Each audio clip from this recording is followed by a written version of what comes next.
रात बहुत अंधेरी थी। बारिश लगातार हो रही थी। सुनसान सड़कों पर एक लयबद्ध टिपटिपाहट पैदा कर रही थी। शहर अपनी सांस रोककर बैठा था, मानो किसी घटना के होने का इंतजार कर रहा हो। एक अकेला आदमी सुनसान सड़क पर चल रहा था। उसके कदमों की आवाज खामोशी में गूंज रही थी। वह आदमी एक लंबे कोट में लिपटा हुआ था। बारिश से बचने के लिए उसने अपने कोट का हुड ऊपर कर रखा था। अचानक रात के सन्नाटे को चीरती हुई एक चीख सुनाई दी। एक चीख जो दहशत और बेबसी से भरी थी। यह खाली सड़कों पर गूंजी, इमारतों से टकराई और रात में गायब हो गई। फिर जितनी जल्दी यह आई थी, उतनी ही जल्दी यह चीख एक भयानक सन्नाटे में समा गई। एक चौकीदार जो अपनी गश्त कर रहा था, उसने चीख सुनी। वह रुक गया। उसका दिल जोर से धड़क रहा था। आवाज पास की एक गली से आई थी।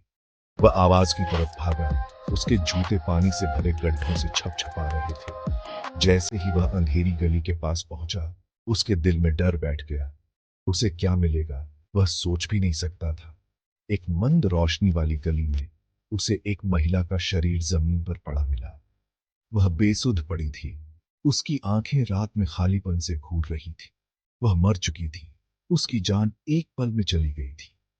चौकीदार ने कांपते हाथों से अपने फोन के लिए टटोला। उसने पुलिस को फोन किया। उसकी उंगलियां गीली स्क्रीन पर फिसल रही थी। उसे जो मिला था, उसकी रिपोर्ट करनी थी। बोलते समय उसकी आवाज कांप रही थी। मुश्किल से शब्द निकल रहे थे। एक कत्ल हुआ है, उसने कहा। उसकी आवाज फट रही थी। एक महिला, वह मर चुकी है। उसने ऐसा कुछ पहले कभी नहीं देखा था। उस दृश्य की भयावहता उसके दिमाग में बस गई थी। एक ऐसी याद जो उसे जीवन भर सताती रहेगी। रात अब केवल अंधेरी नहीं थी, ये एक भयानक खौफ से भरी हुई थी। पुलिस आ गई। लाश टिमटिमाती स्ट्रीट लाइट के नीचे पड़ी थी। उसकी आंखें खाली घूर रही थी। एक छोटा सा चांदी का लॉकेट, आंख के आकार का, उसके हाथ के पास पड़ा था। इंस्पेक्टर शर्मा ने घटनास्थल की जांच की। उनकी आंखें सिकुड़ गई। यह कोई मामूली कत्ल नहीं था। पीड़िता की कलाई पर एक अजीब निशान बना हुआ था। यह एक गोला था, जिसके बीच में एक बिंदी थी। यह क्या है? वह बुदबुदाया। उसने ऐसा कुछ पहले कभी नहीं देखा था। यह मामला पहले ही एक पहेली साबित हो रहा था। कत्ल की खबर जल्दी ही फैल गई। शहर दहशत में था। इंस्पेक्टर शर्मा जानते थे कि उन्हें मदद चाहिए। उन्होंने सीआईडी को फोन किया। एसीपी प्रद्युमन, अनुभवी जासूस, अपनी टीम के साथ पहुंचे। दया, ताकतवर और चुप्पा ने इलाके का मुआयना किया। अभिजीत, जो अपने तेज दिमाग के लिए जाने जाते हैं, ने पीड़िता की कलाई पर बने अजीब निशान की जांच की। यह कोई मामूली कत्ल नहीं है, एसीपी प्रद्युमन ने घोषणा की। यह एक धूर्त दिमाग का काम है। सीआईडी टीम ने अपनी जांच शुरू की। उन्होंने सभी से पूछताछ की, चौकीदार से, दुकानदारों से, आसपास रहने वाले लोगों से, लेकिन किसी ने कुछ नहीं देखा था। कत्ल की फुसफुसाहट हवा में भर गई। अफवाहें जंगल की आग की तरह फैल गईं। पीड़िता कौन थी? ऐसा किसने किया होगा? टीम को एक सुराग मिला। पीड़िता के हाथ में एक फटा हुआ कागज का टुकड़ा। उस पर एक नाम लिखा था, विक्रम। क्या यही कातिल था, या यह पहेली का एक और टुकड़ा था? विक्रम नाम हमें एक आलीशान अपार्टमेंट तक ले गया। अपने भव्य प्रवेश द्वार और शानदार सजावट के साथ यह एक ऐसी जगह थी जो दौलत और ताकत का एहसास दिलाती थी। जैसे ही हम अंदर गए, हवा तनाव से भरी हुई थी। हम जानते थे कि हम किसी प्रभावशाली व्यक्ति की दुनिया में कदम रख रहे हैं। विक्रम, एक धनी व्यापारी, ने दावा किया कि वह पीड़िता को जानता था। उसका कार्यालय उसकी सफलता का प्रमाण था, जो महंगी कलाकृतियों और उच्च श्रेणी के फर्नीचर से भरा हुआ था। लेकिन उसके शांत व्यवहार के बावजूद उसकी आंखों में बेचैनी के संकेत थे। उसने कहा कि वह उसकी कर्मचारी थी, लेकिन उसने उसकी मौत में किसी भी तरह की संलिप्तता से इनकार किया। उसकी आवाज स्थिर थी, लेकिन उसके हाथों ने उसे धोखा दिया। बोलते समय थोड़ा कांप रहे थे। जासूस ने उसके बनावटी चेहरे को तोड़ने की कोशिश करते हुए उस पर दबाव डाला। अपार्टमेंट की जांच करते हुए दया को एक छिपी हुई तिजोरी मिली। यह चतुराई से एक पेंटिंग के पीछे छुपाई गई थी, जो अनजान आंखों के लिए लगभग अदृश्य थी। तिजोरी की खोज ने मामले में रहस्य की एक नई परत जोड़ दी। अंदर एक छोटी सी नोटबुक थी। यह पुरानी और घिसी हुई लग रही थी, मानो इसे कई बार इस्तेमाल किया गया हो। पन्ने लिखावट और नोट्स से भरे हुए थे, जो खुले रहने की प्रतीक्षा में रहस्यों की ओर इशारा कर रहे थे। यह गुप्त संदेशों से भरी हुई थी। क्या यही वह सफलता थी जिसकी उन्हें तलाश थी? कोड जटिल थे, संख्याओं, प्रतीकों और अक्षरों का मिश्रण।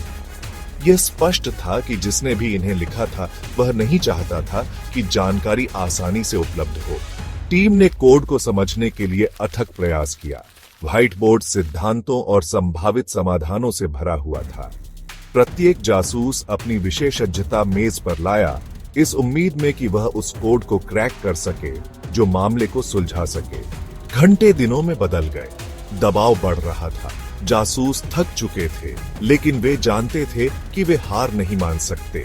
टिक टिक करती घड़ी उनके काम की तात्कालिकता की निरंतर याद दिला रही थी। हमें कोड को क्रैक करना ही था। इसी में मामले की कुंजी थी। हर सेकंड मायने रखता था और जांच का भार हमारे कंधों पर भारी था। सफलता हमारी पहुंच के भीतर थी, लेकिन इसके लिए हमारे दृढ़ संकल्प और कौशल के हर अंश की आवश्यकता थी। आखिरकार मैंने कोड तोड़ दिया। संदेशों ने रहस्यों और झूठ के एक जाल का खुलासा किया। उन्होंने शहर में चल रहे एक तस्करी गिरोह की ओर इशारा किया। पता चला कि पीड़िता इसमें शामिल थी, लेकिन एक समस्या थी। एक संदेश में एक सीआईडी अधिकारी का जिक्र था। क्या टीम में कोई मुखबिर था? हर सदस्य पर शक हुआ। विश्वास टूट गया। टीम बंट गई। क्या उनमें से कोई इस खतरनाक खेल में शामिल हो सकता है? एसीपी प्रद्युमन, जो एक कुशल रणनीतिकार थे, ने एक योजना बनाई। वह जानते थे कि मायावी हत्यारे को पकड़ने का एकमात्र तरीका उसे चतुराई से मात देना है। सीआईडी टीम हफ्तों से परछाइयों का पीछा कर रही थी और हर सुराग एक बंद गली में जाकर खत्म होता दिख रहा था। लेकिन एसीपी प्रद्युमन आसानी से हार मानने वालों में से नहीं थे। उन्होंने अपनी टीम को मंद रोशनी वाले कमरे में इकट्ठा किया।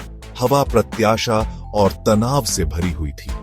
उन्हें एक ऐसी योजना की जरूरत थी जो हत्यारे को खुद को प्रकट करने के लिए मजबूर कर दे। वे हत्यारे को बाहर निकालने के लिए खुद को चारा बनाएंगे। विचार सरल था, लेकिन खतरनाक था। टीम एक नकली अभियान चलाएगी, जिससे ऐसा लगेगा कि वे उस तस्करी गिरोह के करीब पहुंच रहे हैं जिसमें हत्यारा शामिल था। वे जानते थे कि हत्यारा उनकी हरकत पर नजर रख रहा है और उसे छिपने से बाहर निकालने का यह सही मौका होगा। यह एक जोखिम भरी योजना थी, लेकिन उनके पास कोई और चारा नहीं था। जासूसों ने चिंतित नजरों का आदान प्रदान किया। आगे आने वाले खतरों से पूरी तरह वाकिफ थे। उन्होंने हर विवरण पर बारीकी से चर्चा की, यह जानते हुए कि एक गलत कदम उनकी जान ले सकता है। योजना निर्दोष होनी चाहिए थी और सभी को अपनी भूमिका पूरी तरह से निभानी थी। हत्यारे ने यह मानकर कि सीआईडी तस्करी गिरोह के करीब पहुंच रहा है, चारा लिया। वह उन पर कड़ी नजर रख रहा था और मंचित अभियान उसे यह विश्वास दिलाने के लिए पर्याप्त था कि उसका समय समाप्त हो रहा है।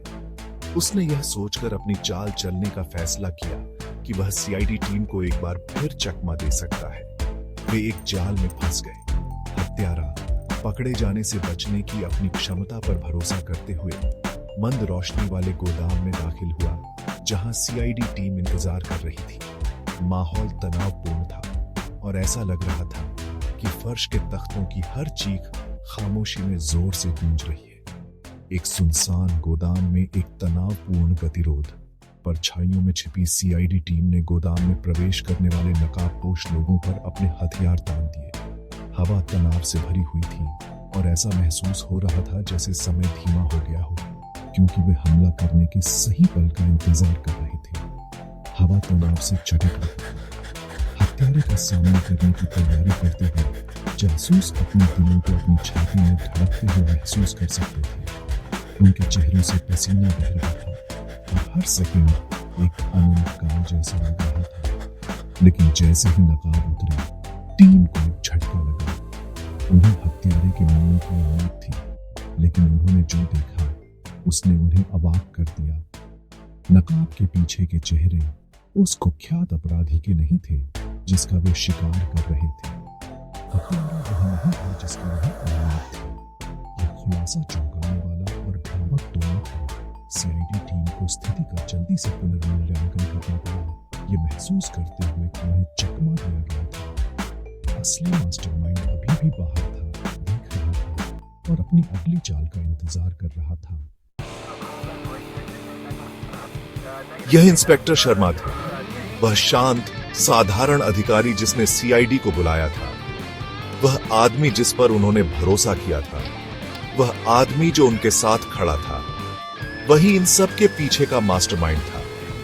उसने तस्करी गिरोह में अपने प्रतिद्वंद्वियों को खत्म करने के लिए सीआईडी का इस्तेमाल किया था। पीड़िता एक बोझ बन गई थी। उसकी कलाई पर बना अजीब निशान उसके ऑपरेशन का प्रतीक। विश्वासघात और अविश्वास ने टीम को भर दिया। वे इतने गलत कैसे हो सकते थे? इंस्पेक्टर शर्मा बेनकाब और हारे हुए को गिरफ्तार कर लिया गया। रहस्य सुलझ गया, न्याय हुआ, लेकिन विश्वासघात के निशान गहरे थे। टीम ने एक बहुमूल्य सबक सीखा था। विश्वास एक नाजुक चीज है। दया एसीपी प्रद्युमन ने कहा। उनकी आवाज भावुकता से भारी थी। कभी कभी सबसे बड़ा दुश्मन वही होता है जो आपके सबसे करीब होता है।